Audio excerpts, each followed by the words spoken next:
How do you propose more parent involvement along with the BOE and superintendent?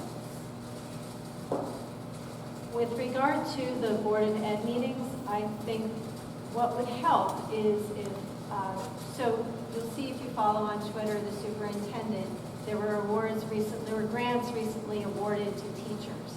I think sometimes if we are able to present the positive stuff at our Board of Ed meetings and have our teachers and our students recognized at Board of Ed meetings, maybe that would draw more people.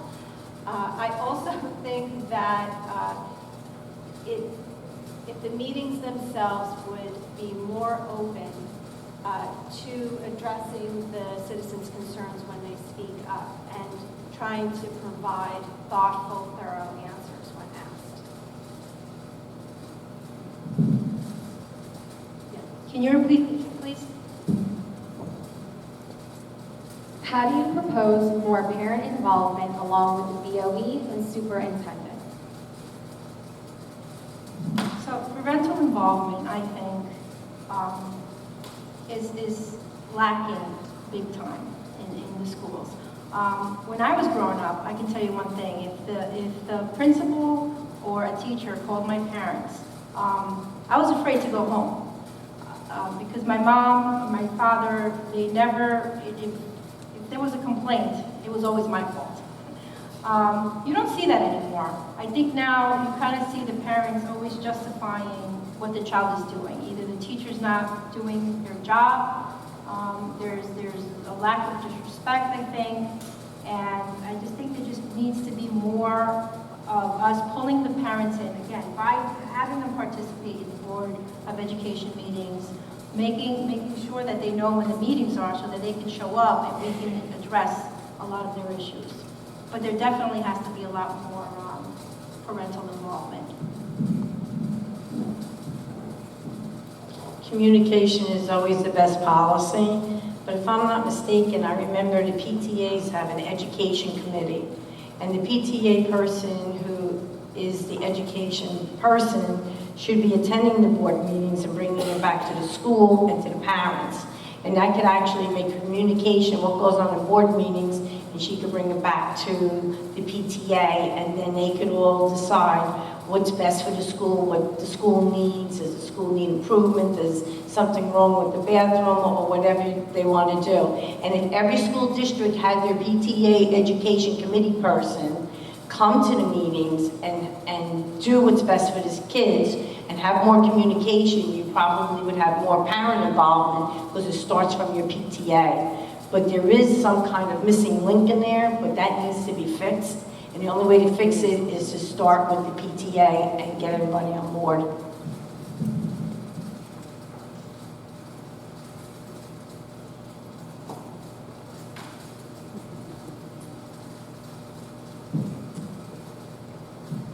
The Board of Ed meetings follow a strict method of, that they have process that they have to go through. For a parent who hasn't been to one or has been to one or two, it could be intimidating. There is an opportunity for the public to get up and ask a question or voice their opinion. But again, the environment is not welcoming, and I think that's number one. If we can live stream the meetings somehow, so the parents who can't make it out here, if they have younger kids, one parent in the house, they can at least participate online, witness a couple meetings, understand the process, make it, when they do come in, feel more comfortable. I think that would help open up the attendance and interaction when they do attend.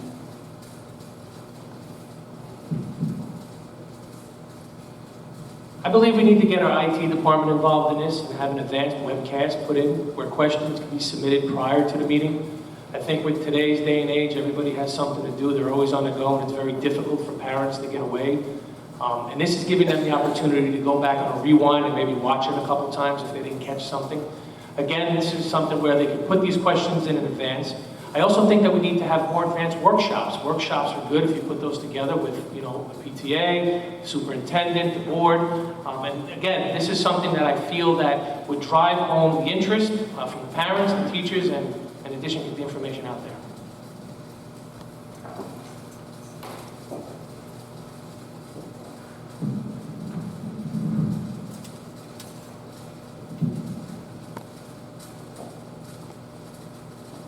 What are your thoughts on limiting public bid services to companies that have ties to the Board of Education? I think that should not be allowed at all. There needs to be a segregation of duties. It's definitely a conflict of interest, and it's something that should not be acceptable. I don't even know how it's even allowed, because I would think that's something that's actually legal. So I would fight to make sure that there's fairness and that the practices that we're using, we're actually looking at the different vendors or contractors that we want to do business with and make sure that they have no ties to anybody that currently sits on the board or is part of the Board of Education. Because I don't think that's right. It's definitely a conflict of interest.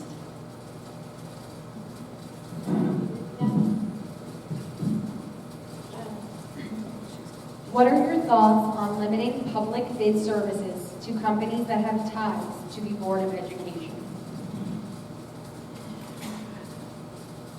Well, first of all, it's a conflict of interest. And second of all, while you're a sitting board member, there's ethics laws. And the ethics laws that are out there does not allow a board member to have any part of a bid coming, a person of their family being promoted, a person of their family being hired, or even friends of them, because the ethics that are involved, that's why those laws are there.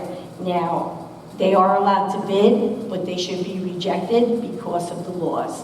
I am against that because that's too much of the crap that's been going on for years, and it needs to be stopped.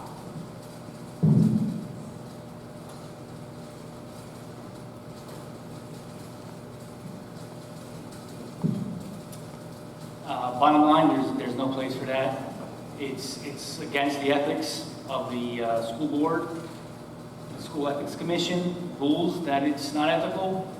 I mean, it's a pretty black and white question. It shouldn't happen.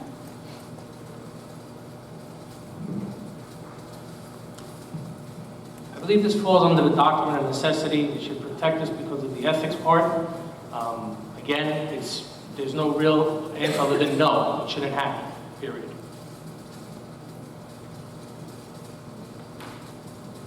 It shouldn't happen. I think basically there should be a process. I'm sure there is a process where you accept a certain amount of bids and you vet it based on certain factors. I think one of the factors should be, on the one hand, we do want to support Lyndhurst and Lyndhurst businesses. However, we don't necessarily want to, I think the optics are bad when there's a constant conflict of interest, when we have to bring up the doctrine of necessity at every meeting, and that there's a conflict of interest with 7 out of the 9 board members.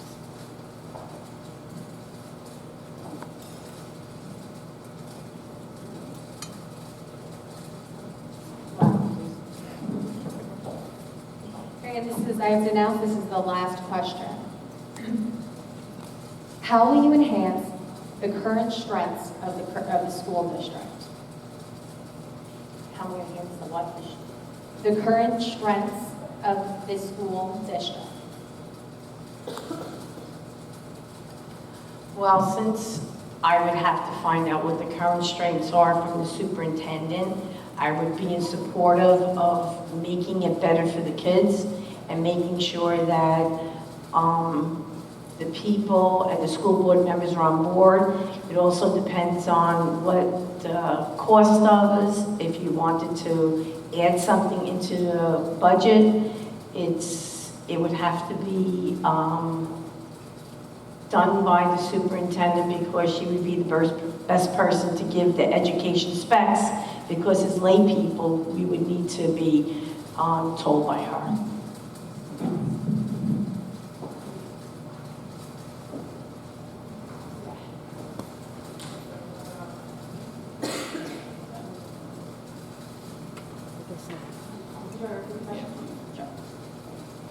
How will you enhance the current schools? Sorry. How will you enhance the current strengths of the school district? Well, there are good things that we're doing. How do we enhance that? We can always improve. There's always room for improvement. And it's really working collectively with the board members and the superintendent. It's holding the board members accountable for their decisions, making sure they're making decisions for the right reasons. And if we're doing that, by nature, things will improve. The things that we're doing good will get better. The areas we're lacking will improve. It's really about putting a board together that's all on the same page, that are looking out for the best interests of the children.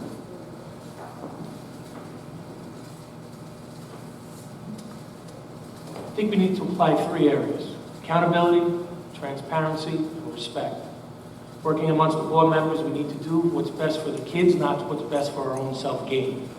It's important when you sit in these positions, you put your personal endeavors behind you and you put the children first. That's the most important thing.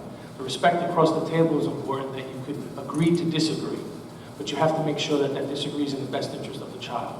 And transparency to the parents. We need to make sure that every decision is made, it's made on the opinion of what the parents also agree to. This isn't a dictatorship. We are a board. So it's in the best interest of the children. Can we clarify the question? The question is, how do we enhance the strengths of our district? How will you enhance, once elected, if elected, how will you enhance the current strengths of the school district? I think first we would provide consistency, that we would make every effort to continue the programs that are successful. And I think the second part of that is communicating that to our district and letting them know what programs are working and how there are wonderful things in this district. And that need to be recognized. And I think if those things are in place, it'll be continue to be enhanced and supported.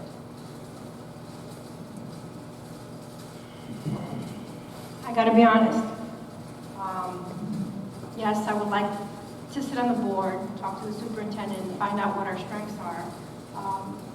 But honestly, the focus really needs to be on building those areas where we're weakened, and how do we make those areas stronger. If it's working, that's great. We can talk about how to make it better, but the focus really needs to be on the areas that we need to improve. I think that's where I would put my most effort.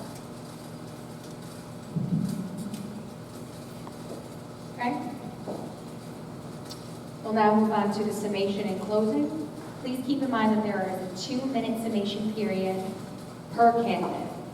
We're going to begin in reverse alphabetical order.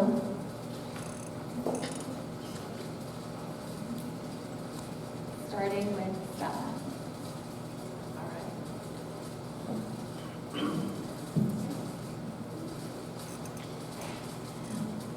Well, just to let you know, I've been involved for many years coming to school board meetings. I have the experience necessary to bring to the table. To me, the kids always come first. I don't play politics. I do not have anybody on the school board payroll. I do not have anybody on the town payroll. And I will always put the kids in the best education and question and hold accountability and make sure board members check the ethics, make sure there's no conflicts of interest, because everybody's hard tax dollars are paying for this.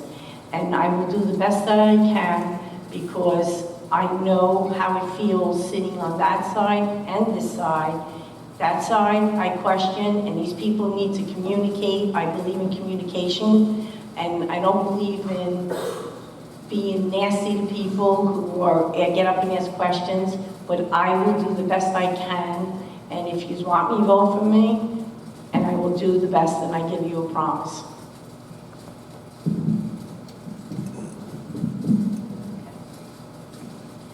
I just want to say in closing that I want to thank the audience again for coming and showing your support.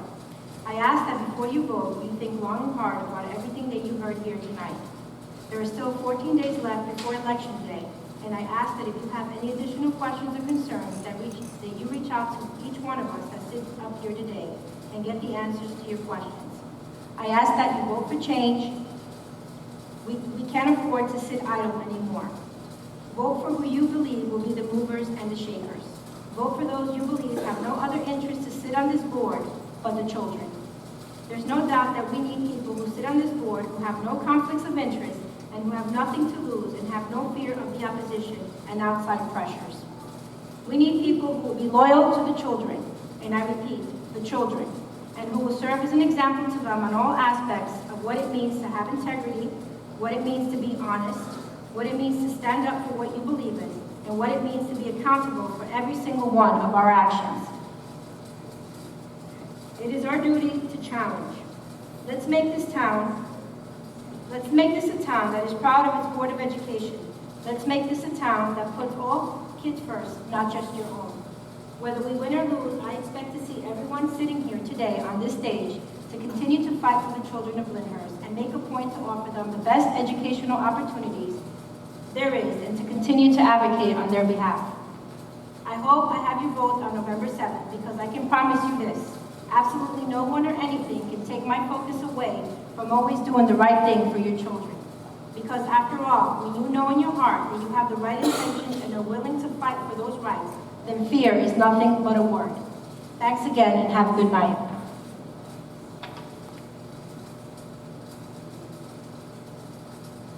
I just would like to thank everybody for coming out tonight. It's important to hear what the candidates have to say and to make an informed decision.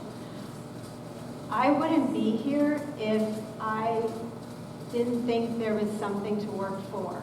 I think Lyndhurst, we wouldn't be here if Lyndhurst didn't have something good about it. There are a lot of things that need to be improved, and feel free to message me, and I can be much more specific. However, I'm here because I wanted to succeed, and I think there are wonderful things about it. And I think if you have the right people, we can succeed. So thank you very much, and if you have questions, message me via my Facebook page, Erin Keefe for Lyndhurst Board of Ed, and vote for number 7 on November 7th.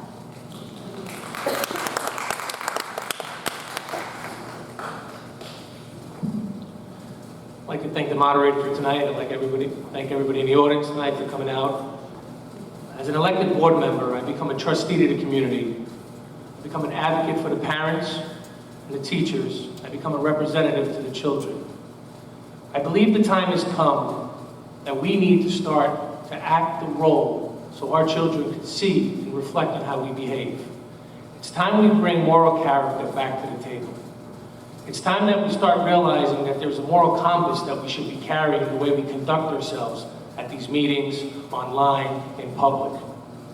The children that are in these schools are going to graduate and someday sit in these seats. And if we're leaving behind this image, the future is going to be very grim. It's our responsibility to hold them accountable and make sure that they understand that these are respectable positions to build the future. I ran for this position because I want to bring the trades to the school. I know how to build leaders. I do it for a living. I'm asking for your support on November 7th.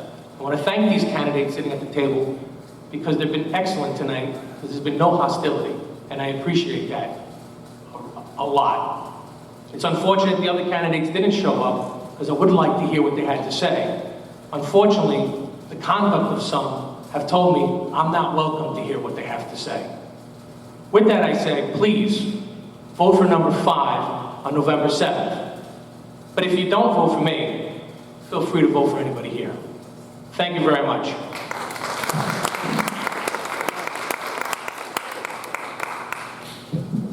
Ladies and gentlemen, it comes down to this. On November 7th, you can do one of 2 things.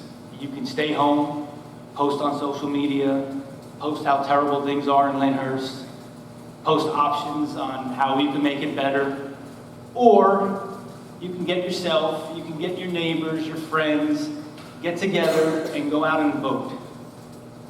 There's nothing I would like to see than lines around the block at every voting station in this town on November 7th. That's what we need. You have 5 capable, intelligent, caring people up here that are willing to give up their time to make this town better. Unfortunately, we all can't win. There's only 3 seats to be filled. But I confidently can say, win or lose, Everyone up here will continue to do whatever they can do to make Lyndhurst one of the best places in New Jersey to live. Thank you for being here. Good night, and get home safely.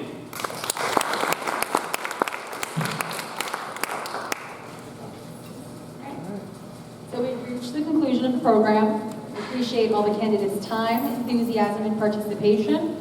Best of luck to all of you on election night, and special gratitude to the audience for your patience, courtesy, and consideration of the rules and regulations. Thank you, and have a good night.